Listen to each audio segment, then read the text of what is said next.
السلام عليكم ورحمة الله وبركاته. نحمده ونصلي على رسوله الكريم. أما بعد، أعوذ بالله من الشيطان الرجيم. بسم الله الرحمن الرحيم. قضى ربك ألا تعبدوا إلا إياه وبالوالدين إحسانا. صدق الله العلي العظيم. قال نبينا صلى الله عليه وسلم: الجنة تحت أقدام الأمهات. وقال أيضا: رضا الرب في رضا الوالد. صدق الله رسول النبي الكريم. அல்ஹம்துலில்லாஹ். இன்று ரமதானுடைய 14வது நாளின் தராவியை தொழுது விட்டு நாம் அமர்ந்திருக்கிறோம். அல்லாஹு தஆலா குர்ஆனில் ஒரு மனிதனுக்கு தேவையான அவன் செய்ய வேண்டிய கடமைகளையும், இன்னும் அவன் அவசியம் எந்தெந்த கடமைகள்லாம் செய்ய வேண்டுமோ அந்த விஷயங்கள் எல்லாம் அல்லாஹு தஆலா நிர்ணயம் செய்து மக்களுக்கு, மனிதர்களுக்கு ஏவுகிறான். அல்லாஹு தஆலா குர்ஆனில் சொல்கிறான்: கதா ரப்புக்கா அல்லா தஅபுது இய்யா. உங்களுடைய ரப்பு நிர்ணயிச்சிட்டான், அல்லாஹ் தவிர வேற யாரையும் வணங்கக்கூடாது.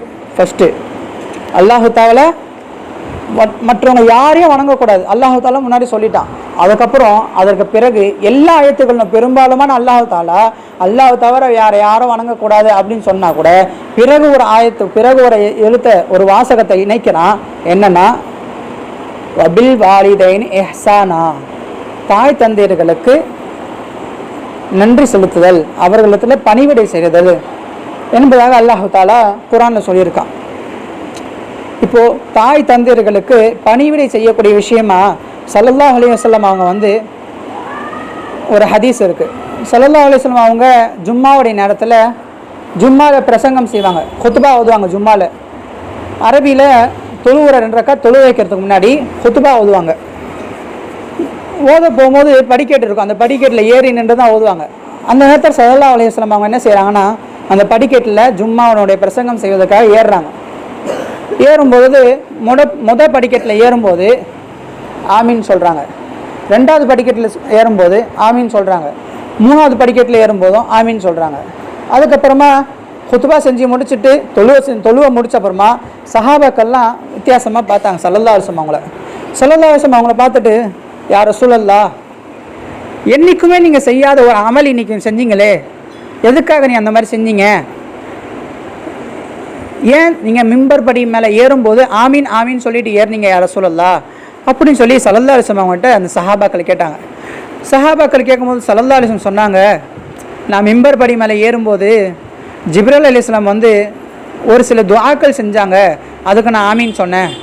என்ன யா ரசூலல்லாஹ், என்ன துஆ செஞ்சாங்க ஜிப்ரீல் அலைஹிஸ்ஸலாம் அப்படின்னு சொல்லி சஹாபாக்கள் கேட்குறாங்க. அப்போது ஸல்லல்லாஹு அலைஹி வஸல்லம் சொல்கிறாங்க,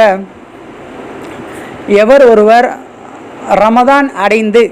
ரமதான் மாதம் அடைந்து பாவ மன்னிப்பு பெறாமல் ரமதானை கடக்கிறாரோ அவர் அல்லாஹ்வுடைய அருளை விட்டு தூரமாகட்டும் அப்படின்னு சொல்லி ஜிப்ரீல் அலைஹிஸ்ஸலாம் துஆ செஞ்சாங்க. அதாவது அருளை விட்டு தூரமாகட்டும்னா அருள் கிடைக்காம போகட்டும். ஏன்? ரமதானுடைய மாதம் என்ன? பாவ மன்னிப்பு தேடக்கூடிய மாதம். நம்ம இப்போ உட்கார்ந்துருக்கிறது என்ன? 2வது 10 என்ன நேரம்? பாவ மன்னிப்புக்கு உண்டான நேரம். அந்த பாவ மன்னிப்பு பெறலைன்னு சொன்னால் அல்லாஹ்னுடைய ரஹமத் என்பது கிடைக்காது. சொர்க்கத்துக்குள்ளே போகிறதுக்கு எவ்வளவு பெரிய பாவியாக இருந்தாலும் சரி, அல்லாஹ் நினச்சா சொர்க்கத்துக்குள்ளே கொண்டு போய் விட்டுருவான். அல்லாஹினுடைய ரஹமத் இருந்தாலே தவிர சொர்க்கத்துக்குள்ளே நுழையவே முடியாது. எவ்வளவு பெரிய அமல்கள் செஞ்சாலும் அல்லாஹுடைய ரஹமத் வேணும். இந்த ரஹமத்தை விட்டு தூரமாகட்டும் அப்படின்னு சொல்லி ஜிப்ரீல் அலைஹிஸ்ஸலாம் துஆ செஞ்சாங்க. நான் ஆமீன் சொன்னேன். சரியா சொல்ல 2வது படியில் ஏறும்போது யார் யாருக்கெல்லாம் தாய் தந்தையர்கள் இருந்து அவர்களுக்கெல்லாம் பணிவிடை செய்யாமல், அவர்களுக்கு ஹிதமத் செய்யாமல், அவர்களை பார்த்து கொள்ளாமல் இருக்காங்களோ அவங்களும் அல்லாஹ்னுடைய அருளை விட்டு தூரமாகட்டும், அல்லாஹ்வுடைய ரஹமத்தை விட்டு தூரமாகட்டும் அப்படின்னு ஜிப்ரீல் அலைஹிஸ்ஸலாம் துஆ செஞ்சாங்க. அதுக்கு நான் ஆமீன் சொல்லி சொன்னேன் அப்படின்னு சொல்லி ஸல்லல்லாஹு அலைஹி வஸல்லம் சொன்னாங்க. சரியா சொல்லா 3வது படிக்கட்டுன்றது முஹம்மது என்ற பெயரை சொல்லி யாரெல்லாம் ஸல்லல்லாஹு அலைஹி வஸல்லம் சொல்லலையோ, அதாவது முஹம்மது என்ற பெயர் கேட்டோன்னே, என்னுடைய பெயரை கேட்டோன்னே ஸல்லல்லாஹு அலைஹி வஸல்லம் யார் ஸலவாத்தை சொல்லலையோ அவங்க அல்லாஹ்னுடைய அருளை விட்டு தூரமாகட்டும் அப்படின்னு சொல்லி துஆ செஞ்சாங்க. நான் ஆமீன் சொன்னேன். ஏன் இந்த விஷயத்த சொல்ல வரேன்னு சொன்னால், நடுவில் ரெண்டாவது விஷயத்தை பார்த்தோன்னு சொன்னால், தாய் தந்தையருக்கு யார் ஹிதுமத்துகள் பணிவிடைகள் செய்யலையோ அவங்கள பார்த்துக்கலையோ அல்லாஹ் தாலா என்ன பண்ணுறான், அல்லாஹனுடைய ரஹமத்திலிருந்தே அவனை தூரமாக்கிடுறான். அதுக்கு ஸல்லல்லாஹு அலைஹி வஸல்லம் ஆமீன் சொல்லியிருக்காங்க. துவாலாம் கபூலாக வேண்டியது. அதன் ஹதீஸ்களில் ஸல்லல்லாஹு அலைஹி வஸல்லம் சொல்கிறாங்க, தாய் தந்தையர்களுக்கு உபகாரம் செய்யக்கூடிய விஷயத்தில் சொல்கிறாங்க என்னென்னா, அல் ஜன்னத்து தஹ்த அக்தாமில் உம்மஹாத். சொர்க்கம் இருக்குல்ல, சொர்க்கம், உங்களுக்கெல்லாம் சொர்க்கம் வேணுமா? சொர்க்கம் வேணும்னு சொன்னால் தாய்க்கு போய் நீங்கள் கிதுமத் செய்யுங்க, தாய்க்கு போய் பணிவிடை செய்யுங்க. ஏன்னா சொர்க்கம் வந்து தாயினுடைய பாதங்களுக்கு கீழே தான் இருக்குது அப்படின்னு சொல்கிறாங்க. சரி யாரும் சொல்ல, அப்போ தந்தைக்கு சிறப்பு கிடையாதா? தந்தை என்பவருக்கு 2-3 ஹதீஸ் சொல்கிறாங்க ஸல்லல்லாஹு அலைஹி வஸல்லம். ஃபஸ்ட்டு ஒரு ஹதீஸ் சொல்கிறாங்க, என்ன ஸல்லல்லாஹு அலைஹி வஸல்லம் அவங்க சொல்கிறாங்க, தாய் வந்து சொர்க்கம் தான், ஆனால் தந்தை என்பது அந்த சொர்க்கத்துடைய கதவு என்பதாக ஸல்லல்லாஹு அலைஹி வஸல்லம் சொல்கிறாங்க. இன்னொரு ஹதீஸை சொல்கிறாங்க, ரிதர் ரப்பி ஃபி ரிதர் வாலிதி, தந்தையினுடைய பொருத்தம் தான் இறைவனுடைய பொருத்தம். நம்மளாம் எதுக்கு அமல் செய்கிறோம்? இறைவனுடைய பொருத்தம் வேணும், அதுக்காக தான் நம்ம அமல் செய்கிறோம். அந்த இறைவனுடைய பொருத்தம் கிடைக்கணும்னு சொன்னால் யாரை பொருந்திக்கொள்ளணும்? நம்ம தந்தையை பொருந்திக்கொள்ளணும். இந்த நேரத்தில் ஒரு சின்ன ஒரு விஷயம் ஞாபகம் வருது. என்ன வருதுன்னு சொன்னால், தந்தையெல்லாம் என்ன பண்ணுவாங்கன்னா, ஒரு பிள்ளை சின்ன பிள்ளையாக இருக்குது, ஒரு மாரல் சயின்ஸுன்ற ஒரு சின்ன கதை புக்கில் இருக்குது. என்னன்னு சொன்னால், அத்தா இருக்கார், சின்ன புள்ள இருக்குது. சின்ன புள்ள வந்து சின்ன வயசில் இருக்கும்போது அத்தாகிட்ட கேட்குது, அது என்னத்தா அது என்னத்தான்னு கேட்கும்போது எல்லா விஷயத்தையும் சொல்கிறாங்க. அந்த அத்தா ரொம்ப வயசாகிட்ட அப்புறமா இவர் வேலை செஞ்சுருக்காரு, பையன் வந்து வேலை செஞ்சுருக்காரு. அந்த நேரத்தில் அந்த அத்தா வந்து அந்த பையன்கிட்ட கேட்குறாரு.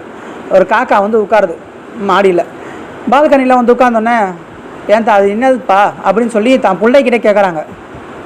தான் பிள்ளைகிட்ட கேட்டோடனே அந்த புள்ள சொல்கிறான், காக்காப்பா. அப்படியா, சரி சரி சரி. திரும்பியும் கூப்பிட்டு கேட்குறாங்க, அது என்னதுப்பா? காக்காப்பா. சொல்லக்கூடிய முறைகள் என்பது 2வது முறை 3வது முறை சொல்லும்போது மாறுது. 3வது முறை கேட்குறாங்க, அது என்னதுப்பா? காக்கா தானே சொன்னேன், தெரியாது உங்களுக்கு அப்படின்ற மாதிரி திட்டிடுறாரு. 4வது முறை திரும்பியும் கேட்குறாரு. 4வது முறை கேட்கும் போது அவர் எந்திரிச்சு போயிடுறாரு. அதுக்கப்புறமா அவனோட தந்தை கூப்பிட்டு சொல்கிறாங்க, அங்கே என் டைரி இருக்கும் எடுத்துகிட்டு வா அப்படின்னு சொல்லி அந்த தந்தை வந்து தான் பிள்ளைகிட்ட சொல்கிறாங்க. தான் பிள்ளை போய் எடுத்துன்னு வந்து கொடுக்குறாரு. எடுத்துன்னு வந்து கொடுத்தோன்னே அந்த இதில் அந்த புஸ்தகத்தில் அந்த டைரியில் வந்து ஒரு பேஜ் எடுத்து கொடுக்குறாங்க, இந்தா படிச்சுப்பார் அப்படின்னு சொன்னோடனே, என்ன இது அப்படின்னு சொல்லி படித்து பார்க்கும்போது அவர் அதில் எழுதியிருக்காரு. அந்த தந்தை வந்து அவர் அதில் எழுதியிருக்காரு. என்ன எழுதியிருக்காருன்னா, என் புள்ள இத்தனை வயசு இருக்கும் போது என்கிட்ட அந்த காக்காவை பார்த்து கேட்டான், இது என்னது அப்பா அப்படின்னு சொல்லி கேட்கும்போது, இது வந்து காக்காப்பா அப்படின்னு சொல்லி நான் சந்தோஷமாக சொன்னேன். என்ன இப்படிலாம் கேட்குறானே என் புள்ள அப்படின்னு சொல்லி ஆச்சரியமாக சொன்னேன். 2வது முறை கேட்டான், சந்தோஷமாக நான் சொன்னேன் காக்கா. 3வது முறை கேட்டான், அது என்னப்பா அப்படின்னு கேட்டான், நான் சந்தோஷமாக சொன்னேன் அது காக்காப்பா. பல முறை கேட்டான், பல முறையும் நான் சலிக்காமல் சொன்னேன். ஆனால் அதை படித்தோன்னே அவர் வந்து மனசு உருகிட்டார். ஆனால் தான் தந்தை வந்து 4 முறை 3 முறை கேட்டாலே சலிச்சிடுறாங்க இந்த காலத்தில். பொதுவாக இந்த பிள்ளைங்க பார்த்தோன்னு சொன்னால், இந்த காலத்தினுடைய வாலிப பிள்ளைங்க பார்த்தோன்னு சொன்னால், வாலிப பிள்ளைங்களில் பொதுவாக பிள்ளைங்கன்னு பார்த்தாது, இப்போது ஒரு 5 வயசில் இருக்க பிள்ளைங்கிட்ட போய், எப்பா அவங்க அப்பா உனக்கு யாருப்பா அப்படின்னு கேட்டால், எனக்கு டேடி அப்படின்வாங்க. 10 வயசு உள்ள பிள்ளைங்கிட்ட போய் கேட்டால், உனக்கு பிடிச்ச பிள்ளை யார், உங்கள் பிடிச்சவங்க யார்? 5 வயசு பிள்ளைகிட்ட உங்கள் பிடிச்சவங்க யார் அப்படின்னு கேட்டால், வீட்டில் உள்ள ஆள் அப்பாவை தான் சொல்லுவாங்க. 10 வயசு பிள்ளைங்கிட்ட போய் சொன்னால், என் ஃப்ரெண்டு அப்படின்னு சொல்லுவாங்க. என் ஃப்ரெண்டு தான் எனக்கு ரொம்ப பிடிக்கும்.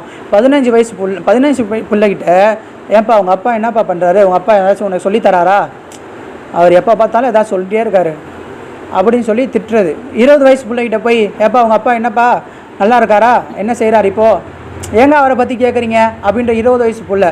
இதுவே 25 வயசு பிள்ளைகிட்ட போய் கேட்டால், அவர் ஏன் தான் இப்போ இருக்காரோ, அவர் எங்கேயாவது போய் தொலையிட்டோன்ற மாதிரி சொல்லுவான் 25 வயசு பிள்ளை.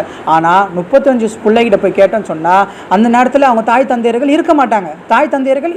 அந்த நேரத்தில் போய் கேட்டால், என் தாய் தந்தையர்கள்லாம் என்னை எப்படி வளர்த்தாங்களோ, நான் வந்து இப்போ ரொம்ப கஷ்டப்படுறேன், என் தாய் தந்தையினுடைய நிலைமையை நான் அறிந்துக்கிறேன் அப்படின்னு சொல்லி இப்போ உள்ள ஜென்ரேஷன் உள்ள கால பசங்க வந்து சொல்கிறாங்க. ஒரு சஹாபி வந்து நபி ஸல்லல்லாஹு அலைஹி வஸல்லம் வந்து கேட்குறாங்க, யார் ரசூலுல்லாஹ், நான் வந்து பாவம் செஞ்சுட்டேன், என்னுடைய பாவ மன்னிப்பெல்லாம் நான் பாவ மன்னிப்பு தேடணும், நான் என்ன செய்யணும் யார் ரசூலுல்லாஹ் அப்படின்னு சொல்லி கேட்டவுடனே, சரிப்பா உனக்கு தாய் இருக்காங்களா? இல்லை யார் ரசூலுல்லாஹ். அப்போது உனக்கு காலா இருக்காங்களா? அதாவது காலான்னு சொன்னால் தாயினுடைய சகோதரிகள், அவங்க இருக்காங்களா? இருக்காங்க யார் ரசூலுல்லாஹ், அவங்களுக்கு போய் பணிவிடை செய்ப்பா, அதுவே பெரிய பாவ மன்னிப்பு அப்படின்னு சொல்லி சொல்கிறாங்க. ஸோ இன்னும் அதே போல் இன்னொரு சஹாபி இப்னு அப்பாஸ் ரலியல்லாஹு அன்ஹு கிட்ட வந்து கேட்குறாங்க. இப்னு அப்பாஸ் அவங்ககிட்ட வந்து சஹாபி கேட்குறாங்க, இந்த மாதிரி வந்து நான் வந்து என்னுடைய மனைவியை கொலை செஞ்சிட்டேன், ஏன் கொலை செஞ்ச, இந்த மாதிரி ரொம்ப தொல்லை பண்ணாங்க.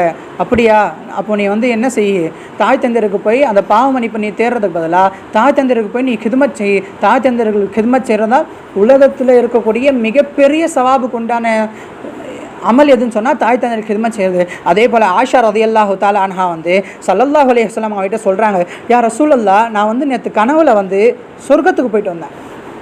சொர்க்கத்துக்கு போய் பார்த்தா அங்கே ஒருத்தர் உட்காந்து குர்ஆன் ஓதுறாரு. அவர் யாருன்னு பார்த்தா நுஅமான் பின் ஹாரிஸா. நுஅமான் பின் ஹாரிஸா அவர் குர்ஆன் ஓதிட்டு இருக்காரு. அப்போ வந்து மலக்குமார்கள்ட்ட கேட்டேன், மலக்குமார்களில் யார் இவர் குர்ஆன் ஓதிட்டு இருக்காரு அப்படின்னு சொல்லி கேட்டால் அந்த மலக்குமார்கள்லாம் சொன்னாங்க.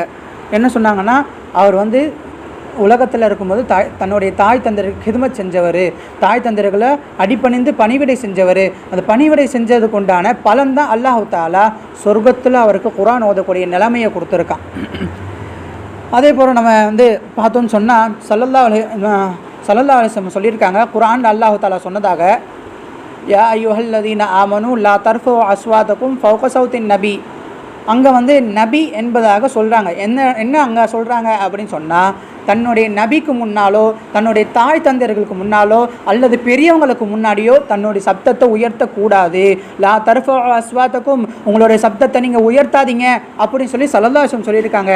அதே போல் அபூ ஹுரைரா ரலியல்லாஹு தஆலா அன்ஹு அவங்க வந்து வீட்டில் இருக்கும்போது அவங்களுடைய அம்மா, அவங்களுடைய தாய் கூப்பிட்றாங்க, அபூ ஹுரைரா அப்படின்னு சொல்லி கூப்பிடும்போது வந்துட்டேன் அப்படின்னு சொல்லி சத்தமாக சொல்லிட்டாங்க. சத்தமாக சொல்லிவிட்டு என்ன விஷயம் சொல்லி உள்ளே போய் கேட்டுட்டு வந்துட்டாங்க. கேட்டு வெளியே வந்த அப்புறம் பார்த்தோன்னு சொன்னால் அபூ ஹுரைரா ரலியல்லாஹு தஆலா வந்து ரொம்ப கவலைப்படுறாங்க. ஸல்லல்லாஹு அலைஹி வஸல்லம் சொல்லி கொடுத்துருக்காங்களே, ஆனால் நான் வந்து தாயினுடைய சப்தத்துக்கு உயர்த்தி பேசிட்டேனே, நான் பாவம் செஞ்சிட்டேனே அப்படின்னு சொல்லி ரொம்ப கவலைப்பட்டு இஸ்திக்ஃபார் செய்கிறாங்க. அல்லாஹ் தஆலா ஆகவே நம்ம அனைவரும் தாய் தந்தர்களுக்கு மௌத்து வரையும் அவர்கள் நம்முடன் வைத்து கிதுமத்துகளை செய்யக்கூடிய பாக்கியத்தை தருவானாக. இன்னும் அவர்களை கொண்டு நம் சுவனம் அடையக்கூடிய நசீபை நம் அனைவருக்கும் தருவானாக. ஆமீன். வாஹிரு தஅவானா அல்ஹம்துலில்லாஹி ரப்பில் ஆலமீன்.